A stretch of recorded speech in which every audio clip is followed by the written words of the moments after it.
तो पहला है आइसोकोरिक प्रोसेस, इसको कई लोग आइसोचोरिक बोल देते हैं, आइसोकोरिक बोल देते हैं, वो आपकी मर्जी है, बात वही रहनी है। और कांस्टेंट वॉल्यूम प्रोसेस, बेटा इसको लिखिए, इसको लिख लीजिए इसकी डेफिनेशन, और उसके बाद मैं आपको करवाता हूं। A process in which the volume of given mass of the gas remains constant before and after heating is known as isochoric process। लिख लो इसको।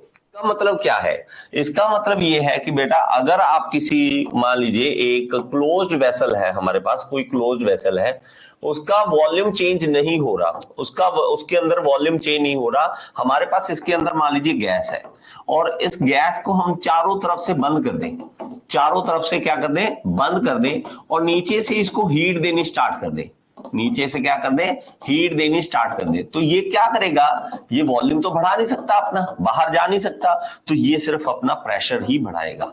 नीचे से आप गर्म कर रहे हो तो ये सिर्फ इसका प्रेशर ही बढ़ेगा, इसका वॉल्यूम तो चेंज होगा नहीं। वॉल्यूम बढ़ेगा नहीं तो टेम्परेचर और प्रेशर दोनों चीजें बढ़ेगी। तो हमारे पास इस तरह से, जैसे मैंने एक छोटी सी एग्जांपल बना रखी है, ठीक है, मेरी पुरानी वीडियो में मैंने यूज किया कि बेटा आपको मान लीजिए, ये इंडिया में खास करके हमारे देशों में ये होता है कि एक बच्चा कहता है कि पापा मैंने पार्टी पे जाना है, पार्टी पे जाना है, और रात को 9 बजे वो कह रहा है, रात को 9 बजे कि मुझे पार्टी पे जाना है। तो पापा कहते हैं बेटा चुपचाप बैठ जा, ठीक है, कहीं नहीं जाना, और उसको क्या कर देते हैं, एक कमरे में बंद कर देते हैं, उसको क्या कर देते हैं, एक कमरे में बंद कर देते हैं कि कहीं नहीं जाना, तूने बैठा रहा चुपचाप, कहीं नहीं जाने की जरूरत तुझे। अब ये कांस्टेंट वॉल्यूम कर दिया उसका, और हीट आ रही है, हीट कहां से आ रही है, दोस्तों का फोन आ रहा है कि बस इसी लायक था तू, पापा के नीचे लग गया, बस तू कहता था मैं तो आके दिखाऊंगा रात को, देखो आप घूमेंगे, ये करेंगे, बस। तो उस टाइम क्या होगा, तो दिमाग का प्रेशर बढ़ेगा, उसका प्रेशर बढ़ेगा, उसका वॉल्यूम कांस्टेंट है, टेम्परेचर बढ़ेगा, गुस्सा चढ़ेगा, और कुछ नहीं होगा। वही हाल इसका होता है।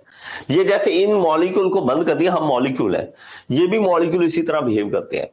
गर्म करी जा रहे हो, वॉल्यूम बढ़ने नहीं दे रहे, तो बेटा इसका प्रेशर बढ़ेगा, इसका प्रेशर बढ़ेगा। इसलिए हमें कैसे करना पड़ेगा, इसको मैं रब कर देता हूं, ठीक है, इसको रब कर देता हूं, और हम इसको पढ़ते हैं, ठीक है। अब हमारे पास होगा क्या, तो हमारे पास हमेशा डायग्राम जो है वो याद रखें आप, किस तरह से बनेगा डायग्राम, पीवी डायग्राम जब इसका बनेगा वो कैसे बनेगा, वो देखिए, प्रेशर और वॉल्यूम के बीच, और इसका क्या होगा, वॉल्यूम वही, प्रेशर बढ़ता रहेगा, वॉल्यूम वही रहेगा, प्रेशर बढ़ता रहेगा। तो हमारे पास जो लाइन बनेगी इसकी, वो एक स्ट्रेट लाइन बन जाएगी, वो क्या बन जाएगी, एक स्ट्रेट लाइन इस तरह से बन जाएगी, ठीक है, इस तरह से स्ट्रेट लाइन बन जाएगी, ठीक है, इसको लिख लेना बेटा, ठीक है, इस तरह से एक लाइन बन जाएगी जो क्या एक स्ट्रेट लाइन होगी, जो क्या होगी, एक स्ट्रेट लाइन।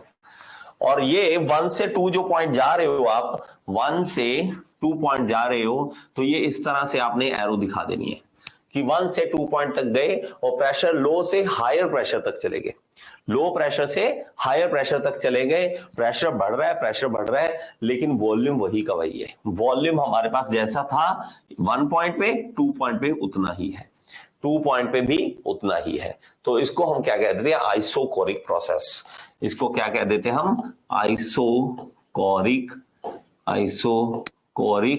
प्रोसेस। बात समझ आई, आइसोकोरिक प्रोसेस। तो इसको हम लिखेंगे जब, तो डेफिनेशन जो लिखेंगे वो कुछ इस तरह से, the process in which the volume of the given mass of the gas, volume of the given mass of the gas remains constant, वो वही रहती है before and after heating, before and after heating वही रहती है हमारे पास, ठीक है। तो हमारे पास इस तरह से ये चीज आप समझ सकते हो, ठीक है। आगे चलते हैं, और इसको क्या करेंगे, देखो अब हमारे पास इसमें क्या करेंगे कि वर्क डन हमें निकालना है, वर्क डन हमें निकालना है कि वर्क डन कितना हुआ।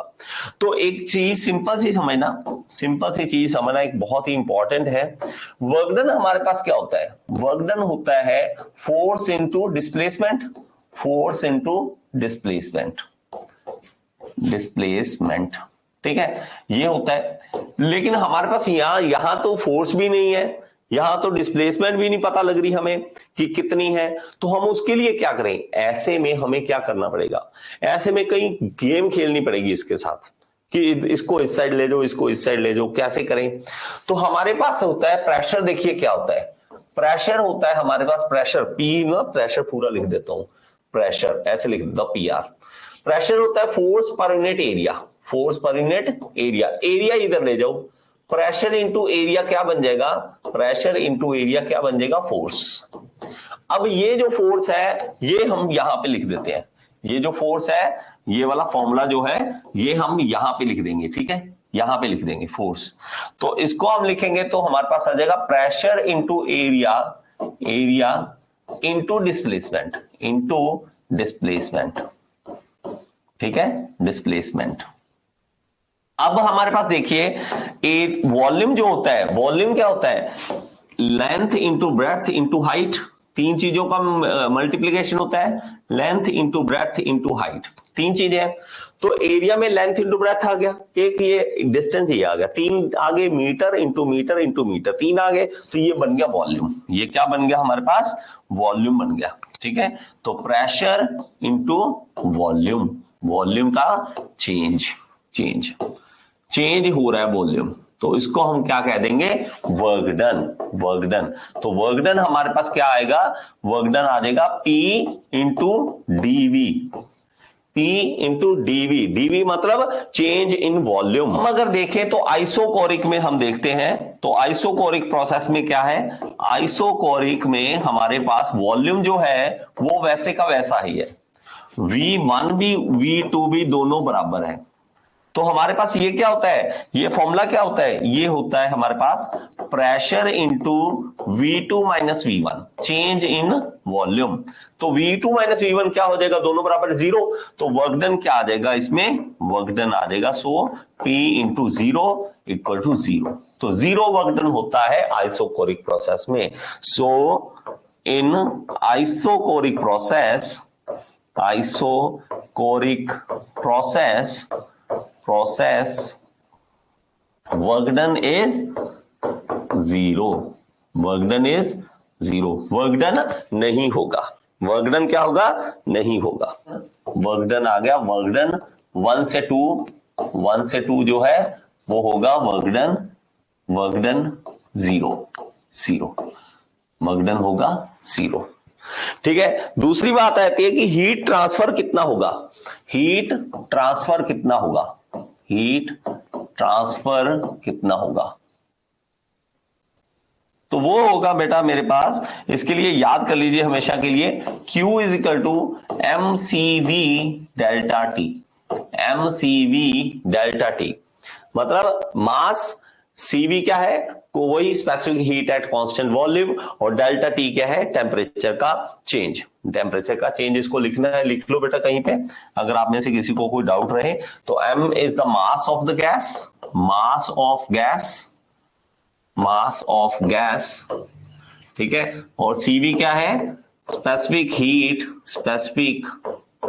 Specific heat at constant volume, constant volume, और delta T is the change of temperature, change of temperature, temperature का क्या है, चेंज है वो, टेम्परेचर क्या क्या है वो, चेंज है। यहां पे लिख लो, applying first law of thermodynamics, applying first law of thermodynamics, first law of thermodynamics. First, तो हमारे पास क्या है कि दो चीजें हमारे पास होती है। फर्स्ट लॉ ऑफ थर्मोडायनेमिक्स क्या कहता है कि जो आप हीट सप्लाई करोगे, जो आप हीट दोगे वो दो तरीकों में जाएगी, वो उसकी या तो इंटरनल एनर्जी बढ़ाएगी या वर्क डन करेगी। देखो हम भी खाना खाते हैं, ठीक है, हम खाना खाते हैं, हीट एनर्जी आती है हमारे अंदर, दो तरीके की एनर्जी आती है, एक इंटरनल एनर्जी जो हमारी फैट को इंक्रीज करती है, हमारी मोटापे को इंक्रीज करती है, एक होता है वर्क डन। आप देखिए, हमेशा आप देखोगे तो पहाड़ी इलाके में जो लोग रहते हैं, हिमाचल में रहते हैं, वो कभी भी उनके ऊपर फैट नहीं चढ़ेगी, क्योंकि वो वर्क मतलब पहाड़ी चढ़नी है, उनकी सारी एनर्जी जो है वो सारी वर्क डन में कन्वर्ट हो रही है, इंटरनल एनर्जी नहीं आ रही। तो हमारे पास जो हीट आती है दो तरीके में आती है, एक आती है इंटरनल एनर्जी में बदलती है, और एक आती है कि वर्क डन में। अब बेटा आपकी मर्जी है, आपने 100 जूल एनर्जी खाई, अगर तो आपने इंटरनल एनर्जी नहीं आने दी, सारा का सारा वर्क डन करवा लिया, 100% वर्क डन करा लिया।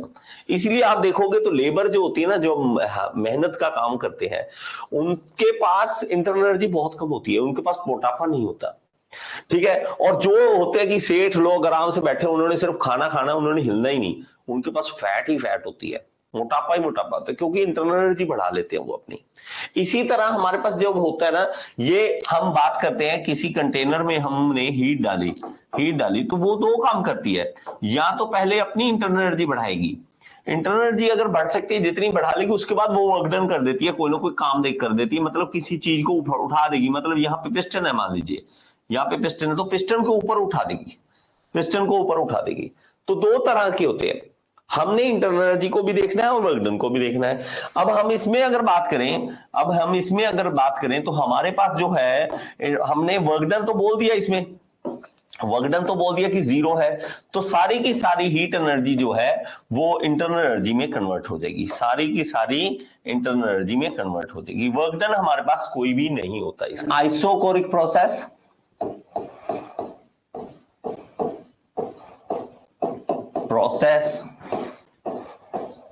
all heat energy will convert into internal energy।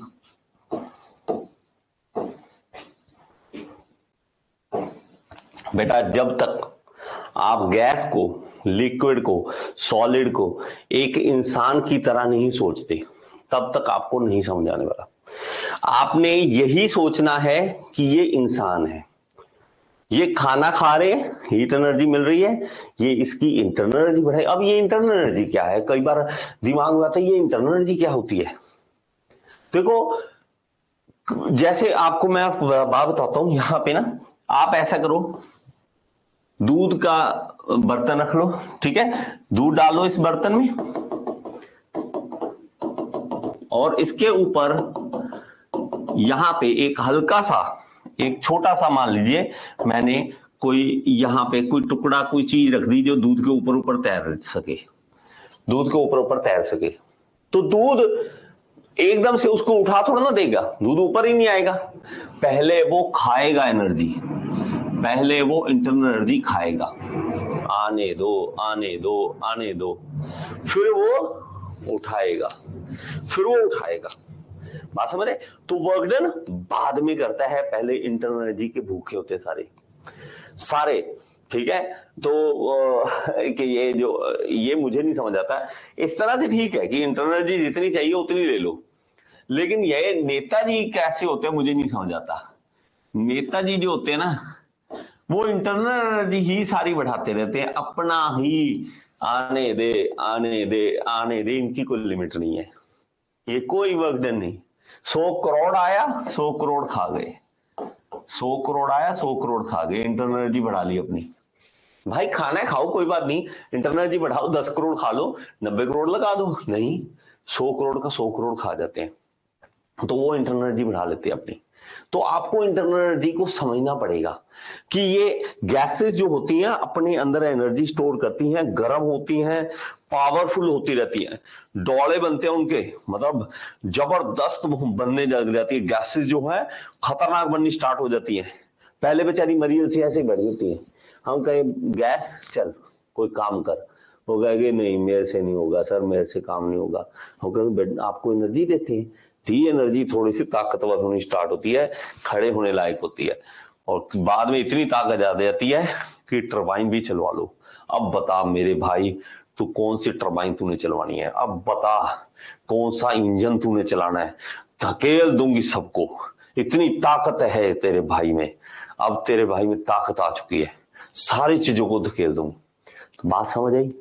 Internal energy को इंसान की तरह समझो, गैसेस को इंसान की तरह समझो, गैसेस को समझो कि उसको चाहिए कुछ, उसको खाना है, उसको काम करवाना है, उससे तो करना पड़ेगा, करना पड़ेगा।